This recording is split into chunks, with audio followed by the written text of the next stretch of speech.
Dans un premier temps, je vous propose de découvrir la page de connexion ainsi que les différents espaces qui composent la plateforme DM Pro. C'est parti. Donc pour vous connecter sur DM Pro, vous allez dans un premier temps taper dans votre navigateur internet dm.exosmed.com. Vous tombez sur la page de la homepage de notre freemium. En haut à droite, vous avez un bouton connexion sur lequel vous cliquez. Là, vous avez accès à la page de connexion pour aller sur DM Pro. Sur cette page, vous avez la possibilité de demander un accès si vous n'avez pas d'accès, de redemander votre mot de passe si vous avez oublié votre mot de passe. Vous saisissez votre mail, vous saisissez votre mot de passe et vous vous connectez sur DM Pro. Donc là, vous avez un premier écran qui en fait recense les modules, les widgets que vous avez d'activer sur votre espace. Donc là, on n'a qu'un seul module, c'est l'espace de recherche. Vous avez la possibilité d'avoir un deuxième module qui est un module de qualification de données si vous souhaitez en fait qu'on requalifie votre base de données de dispositifs médicaux. Vous faites une extraction de votre GEF, on active le module et vous pouvez venir déposer votre fichier à qualifier à ce niveau-là. Donc allons vers l'espace de recherche. Donc l'espace de recherche est composé d'un module de recherche où on va pouvoir rechercher un dispositif médical par classification, par caractéristique, par code LPP, par code barre, par nom de laboratoire, par référence. Vous avez un petit bouton ici qui est le bouton rase qui vous permet en fait de remettre à zéro votre recherche. Donc là, on a exploré rapidement le premier pavé qui est l'espace de recherche. Vous avez aussi un onglet industriel. Cet onglet industriel vous permet d'avoir accès à des fiches fournisseurs qui vont vous donner les téléphones, les emails, les URL Internet des sites. Ensuite, on a un espace catalogue dans lequel en fait on a référencé des centaines de catalogues en PDF, un espace lexique et enfin un bouton Mes demandes qui recense en fait vos demandes de création d'articles. Au niveau de la navigation générale du site, ici vous avez quatre petits points qui vous permettent en fait de naviguer dans tout l'univers Exosmed. Bien, nous retrouvons donc Pauline, notre pharmacienne hospitalière, qui décide en fait de rechercher une information sur un dispositif médical, en l'occurrence ici un pansement. Elle a la chance de connaître le code barre de ce dispositif médical. Elle va donc le taper dans la section code barre, puis lancer sa recherche. La recherche s'exécute, elle a un tableau de résultats qui s'affiche juste en dessous, avec la possibilité de cliquer sur le lien du dispositif qui s'est affiché de façon à accéder à la monographie Exosmed de ce dispositif médical. Donc il s'agit donc d'un pansement technique. Et là, je vais vous faire en fait le descriptif du contenu d'une fiche Exosmed, d'une monographie Exosmed.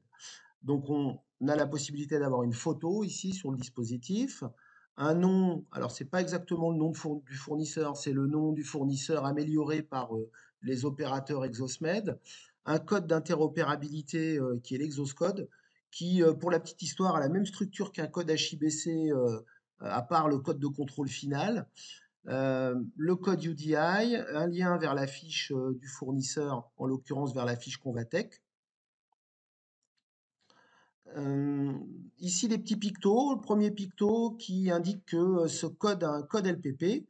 Alors, c'est un code LPP de ville. Hein, on gère aussi les codes LPP de ville, mais qu'il est non T2A. Donc, il n'est pas inscrit sur la liste T2A. Je vais me promener dans la monographie ici en sélectionnant les différents onglets. D'abord, on a un onglet intitulé. Donc, on gère ce qu'on appelle des intitulés normatifs. Donc, ça, c'est géré par notre ontologie. Ces intitulés normatifs, en fait, ce sont des blocs de mots qui vont, en fait, permettre de déterminer l'intitulé normé du dispositif médical. Ça permet de nommer de façon homogène des dispositifs médicaux qui ont des noms de marque ou des spécificités fournisseurs ou des spécificités de libellés fournisseurs qui sont différents. Grâce à ces intitulés, on peut gérer des intitulés normatifs longs, des intitulés normatifs courts. On gère aussi les noms de marque. On gère les codes LPP.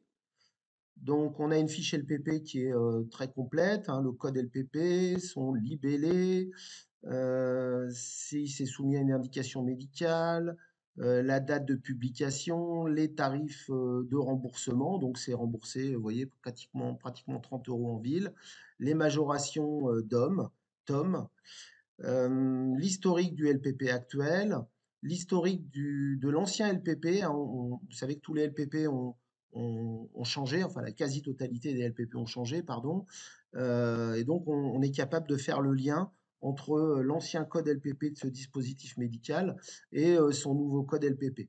Si on clique ici sur LPP, on va lancer une recherche par code LPP similaire.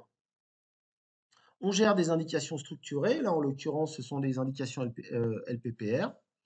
Alors, on gère des indications, des compléments d'indications, des non-indications et des critères environnementaux.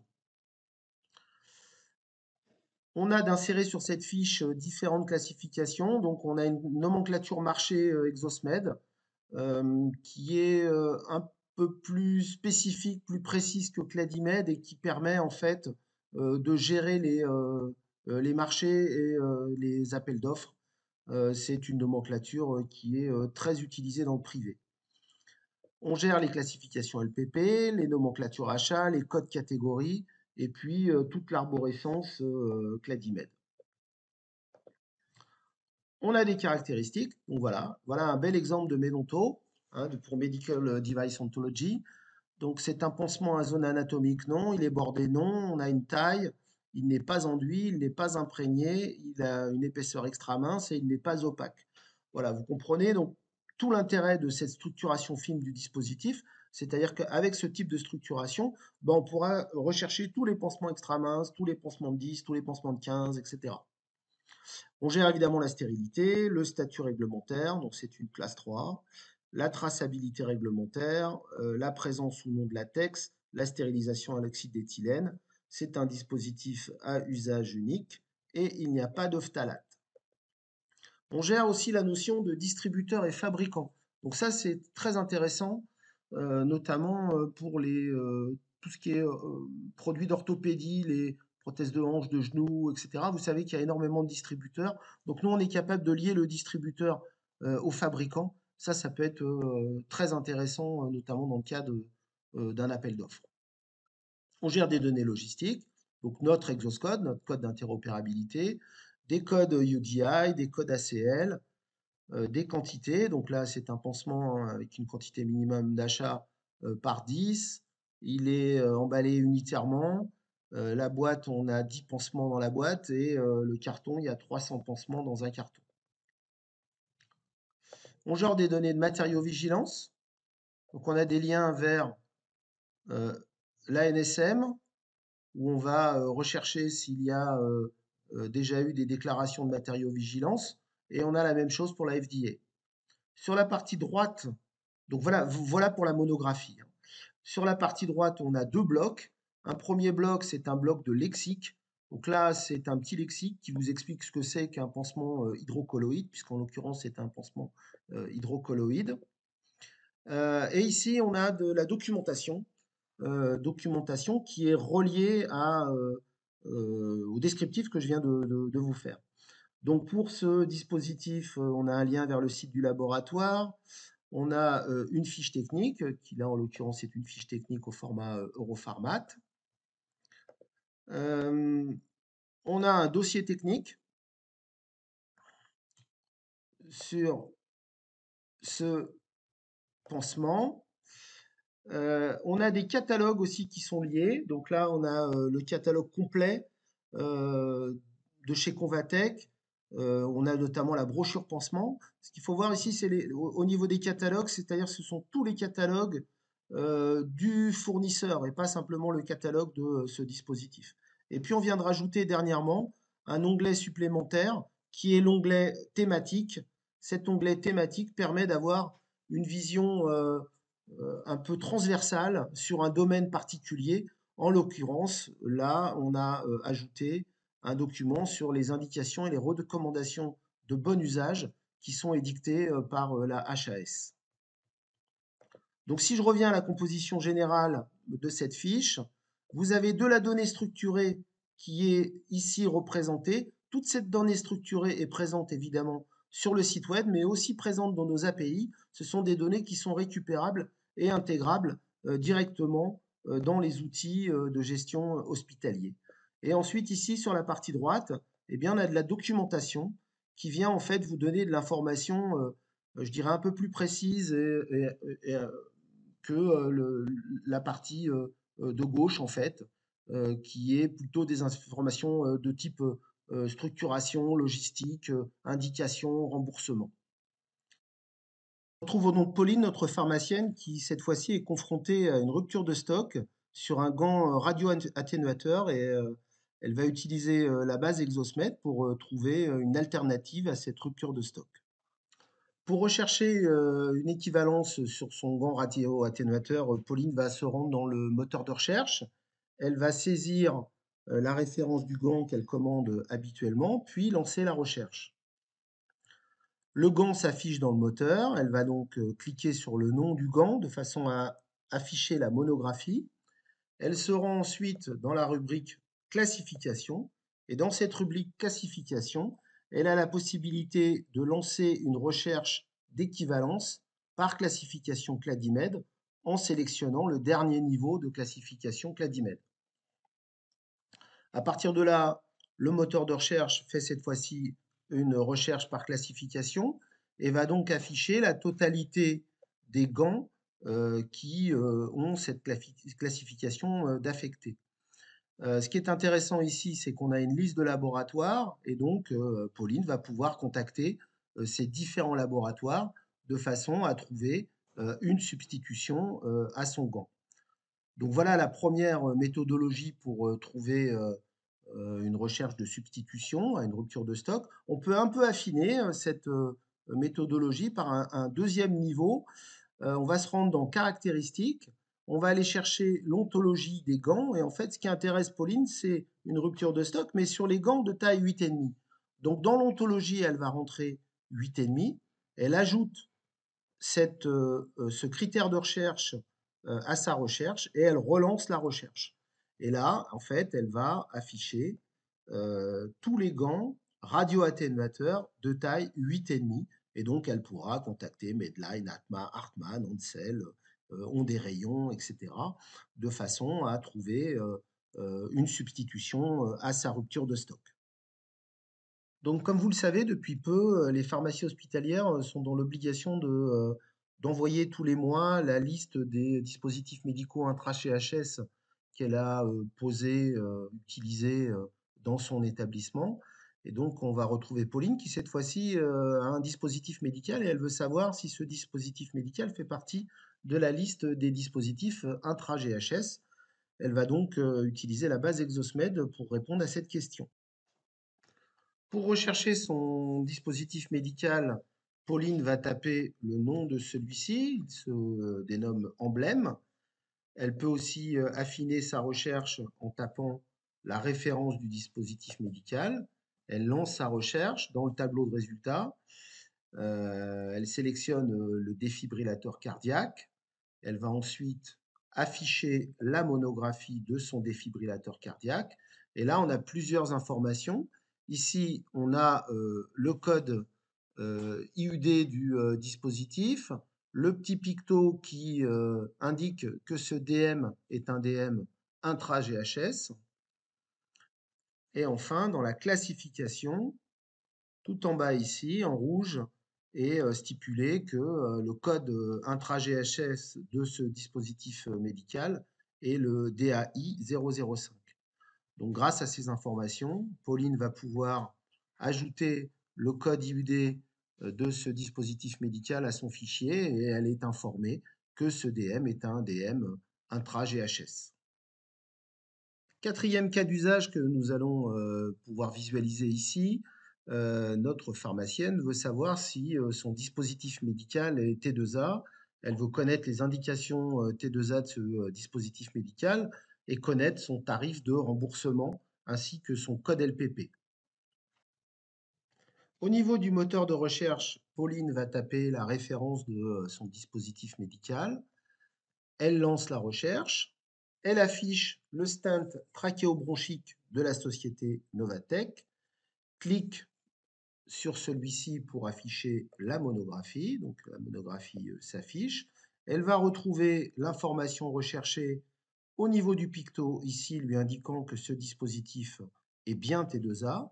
Lorsqu'elle va dans l'onglet LPP, en haut de l'onglet LPP, elle va retrouver une information en rouge comme quoi le produit est T2A, le code LPP de ce dispositif médical, et en dessous, toute l'information de la LPPR pour ce code LPP et ce dispositif, son tarif, les différentes majorations.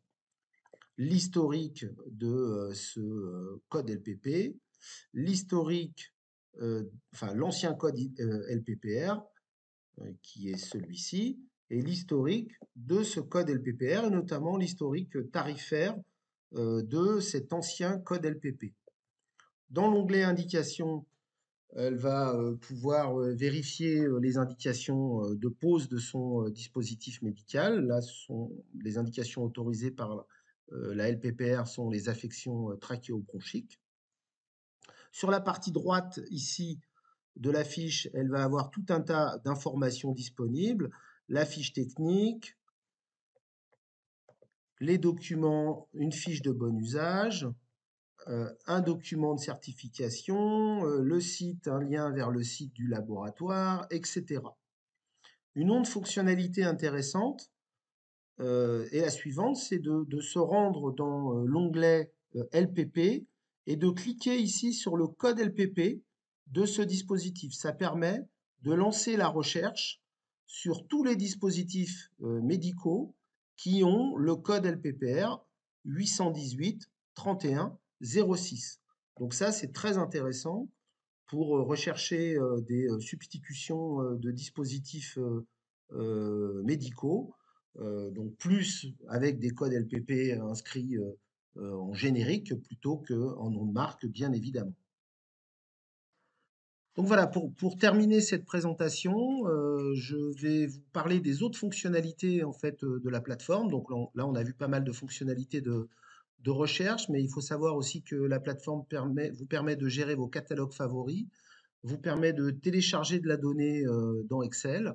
Et puis, bah, comme je le disais en préambule, si par malheur vous ne trouvez pas l'information recherchée, vous avez la possibilité de demander une création d'article. Et si vous trouvez un article, mais que vous estimez qu'il manque une fiche technique ou des choses comme ça, vous pouvez en fait nous demander d'aller compléter l'information grâce à un formulaire dédié. C'est ce que nous allons voir dans la dernière partie de cette présentation. Donc pour illustrer la fonctionnalité de téléchargement de données depuis la plateforme DM Pro, ben, en fait on va reprendre la dernière recherche effectuée sur notre stent trachéobronchique. Et puis vous voyez ici qu'en bout de ligne, vous avez des petites étoiles. Donc en fait, on clique sur les petites étoiles et le fait de cliquer sur les petites étoiles, ça vient mettre en fait les différentes lignes cliquées dans un panier, un peu comme quand vous faites vos courses sur Internet. Et le panier en fait est visible ici au niveau de la petite étoile. Voilà, donc là vous avez 3 produits qui ont été sélectionnés. Vous pouvez désélectionner certains produits, rajouter d'autres produits. Et lorsque vous avez terminé de faire votre sélection, venir ici au niveau du téléchargement et vous téléchargez en fait en CSV le fichier, enfin les produits que vous venez de sélectionner. Depuis la plateforme, vous avez la possibilité d'aller visualiser des centaines de catalogues.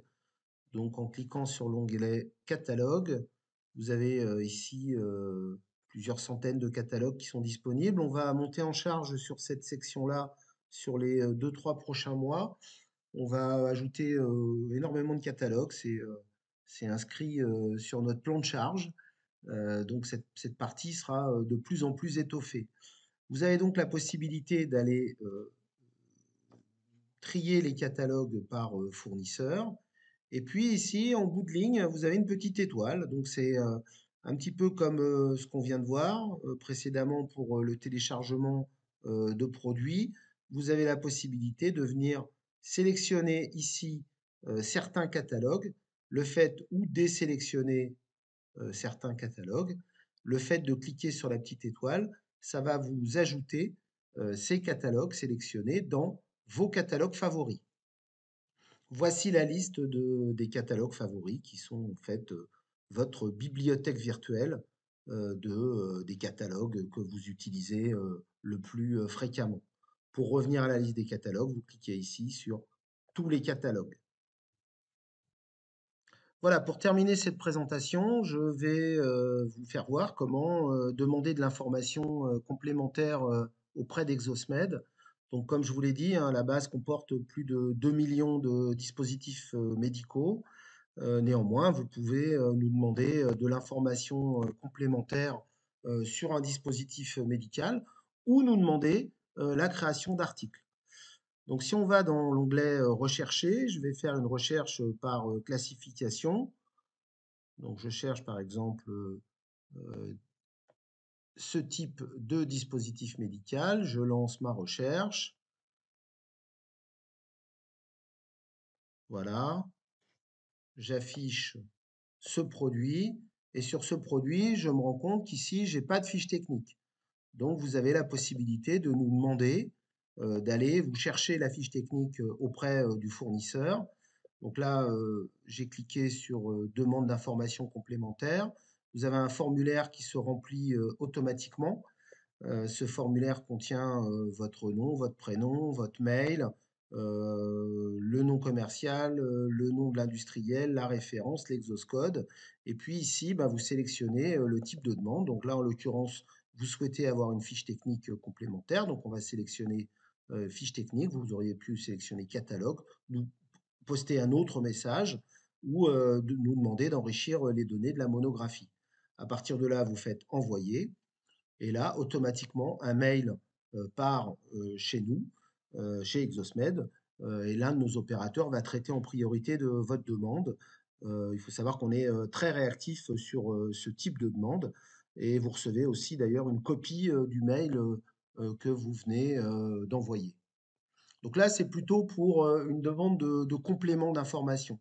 Vous avez une deuxième possibilité de nous demander de l'information. Vous avez un petit bouton plus ici. Ce petit bouton plus, en fait, vous allez nous demander la création d'un article. Donc, vous remplissez le laboratoire, le nom du produit, la référence, quelques informations supplémentaires, si vous le souhaitez.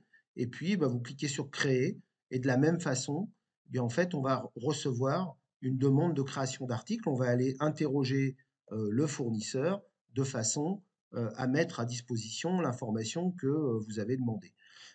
Ces demandes-là enfin le type de demande là que vous venez faire, vous pouvez les retrouver ici dans mes demandes, où en fait bah, vous avez la liste des produits qui ont été que vous nous avez demandé de créer. Voilà.